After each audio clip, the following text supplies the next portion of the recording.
देश के गृह मंत्री, देश के प्रधानमंत्री और उत्तर प्रदेश के मुख्यमंत्री से बिना चुनाव जीते उनसे बात करने की हैसियत रखता है। आज की तारीख में चुनाव तो बात नहीं होगा और उनका बाप हूं मैं, और उनका बाप हूं मैं। नमस्कार, मैं शिव कृपाल मिश्रा और आप देख रहे हैं एटीएन लाइव 24 में बात सियासत की। सियासत की आज की इस कड़ी में हम आपको ये बताना चाह रहे हैं कि सुहेल देव भारतीय समाज पार्टी के मुखिया ओम प्रकाश राजभर आजकल अपने बयानों को लेकर कुछ ज़्यादा ही सुर्खियों में चल रहे हैं। सबसे मजे की बात है कि जिन बयानों को वो मंच से दे रहे हैं, ऐसे बयानों पर आमतौर पर भारतीय जनता पार्टी के लोग कोपभाजन के शिकार हो जाते हैं।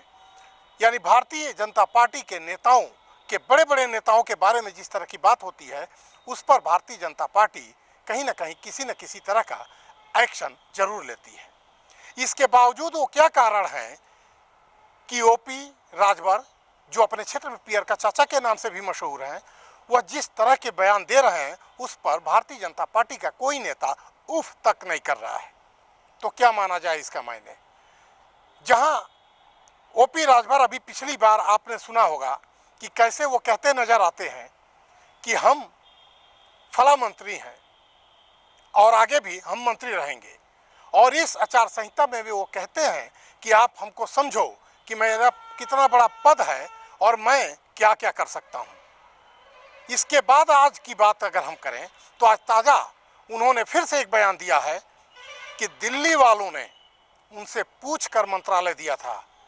तो मैंने कहा था, जैसा कि ओपी राजभर बताते हैं, कि उन्होंने कहा था कि हमें वही दो जो मुख्यमंत्री के पास है। दूसरी बड़ी बात कि वह बताते हैं कि उनकी इतनी हैसियत है कि वो बिना चुनाव जीते भी प्रधानमंत्री, गृह मंत्री, यहाँ तक कि मुख्यमंत्री योगी आदित्यनाथ से वह सीधे बात कर सकते हैं और इतनी वो हैसियत रखते हैं। इसके आगे भी उन्होंने कहा, जो थोड़ा आपत्तिजनक जरूर है, वो उनके बयान में आप सुन सकते हैं। मंत्री है कि ना है? 3 साल रहो ना, पूछ करके, दिल्ली वाले पूछ करके दिए हैं विभाग। कौन सा विभाग लोगे? हमके दोनों में तो घूमी जाए। जब पूछा गया तो हमने कहा दोनों में तो घूमी जाओ, कौन चाहिए? कहीं का मतलब हमको मतलब अब आप समझिए, हम पूर्वांचल कहीं या बिहार में भोजपुरी चला, कोई के कहीं से बोलत नहीं हो, कौन बात है? का मतलब बताओ हमके जौन मुख्यमंत्री जी के पास मालवा घर मिल गया।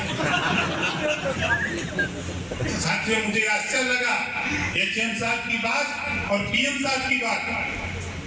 ओम प्रकाश राजभर, वो तो तेरे मांगने पर मिल रहा है, हम तुझे स्वेच्छा से दे रहे हैं। अल्पसंख्यक विभाग, इसको भी चला करके थोड़ा दिखा देना। 2 बढ़ियार विभाग मिल गया।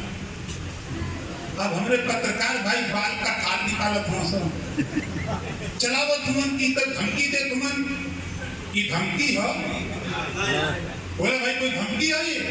अपने कार्यकर्ता के अगर मनोबल बढ़ावे के हो और सच्चाई बात हो, जिले का विकास करे के हो, तो जितना माल हमारे पहले हुआ जूटी, उतना माल हिस्सा जो आई जानत हुआ कि ये आपन होला, पूरी खाए गए होगा करता हूँ। जब परोसा वाला अपन होला तो ज्यादा पूरी तो मिल जाएगा। इतने बड़े बड़े बयानों के बाद भी भारतीय जनता पार्टी से कोई बयान जारी नहीं होता है, कोई पलटवार नहीं होता है। यह अलग बात है कि वह एनडीए के घटक दल भी हैं, और एनडीए के घटक दल होने के बावजूद वह कहते हैं कि अगर उन पर या उनके लोगों पर थोड़ी भी आंच आई तो वह भारतीय जनता पार्टी को तत्काल छोड़ देंगे। आज दलित वोट बैंक, यानी कि दलित वोट बैंक के लिए या दलित वर्ग में अपनी बेटे अरविंद राजभर के लिए वोट मांगने किसी मंच से यह बात उन्होंने कहा। अब इसके पीछे की क्या रणनीति हो सकती है, इस बात से इनकार नहीं किया जा सकता कि कहीं ना कहीं भारतीय जनता पार्टी और ओपी राजभर की भी अपनी एक रणनीति हो सकती है, ताकि वह दलित और अति पिछड़े या राजभर चौहान के जो वोट बैंक है उनको वो कैसे अपनी ओर आकर्षित कर सकते हैं। यह कहने से हो सकता है कि जो वोट इनके किसी और तरफ खिसक रहे हों वह राजभर की ओर आ जाएं, क्योंकि भारतीय जनता पार्टी से बात करने के लिए उनकी हैसियत बहुत बड़ी हो चुकी है। वह यह जताने की कोशिश कर रहे हैं कि वैसे भी यह वोट बैंक जिधर जाना चाहता है वहां जाने से कोई फायदा नहीं होगा, क्योंकि अंतिम बात यही है कि वो उनके पास आएंगे तभी फायदा होगी, क्योंकि वह सरकार में मंत्री हैं और आगे भी भारतीय जनता पार्टी में वो रहेंगे और साथ में भारतीय जनता पार्टी को इस तरह की बात भी करते नजर आ रहे हैं। हालांकि ये पहली बार नहीं है कि इस तरह के बड़बोलापन से जो बड़ी बड़ी बातें बोली जा रही हैं वो पहली बार ओपी राजभर बोल रहे हैं। इसके पहले भी इस तरह के बयान लगातार जारी होते रहे हैं उनके, और इस बात को लेकर वो लगातार सुर्खियों में भी रहे हैं। लेकिन आज जो मंच से उन्होंने बोला है वह अपने आप में बहुत बड़ी बात है, और उस बात पर अगर भारतीय जनता पार्टी पलटवार नहीं कर रही है तो इसका मतलब यह हुआ कि कहीं ना कहीं इन दोनों बयानों को लेकर भारतीय जनता पार्टी की अपनी कोई अंदरूनी सहमति भी हो सकती है। हाल फिलहाल इतना ही। देखते रहिए बात सियासत की। नमस्कार।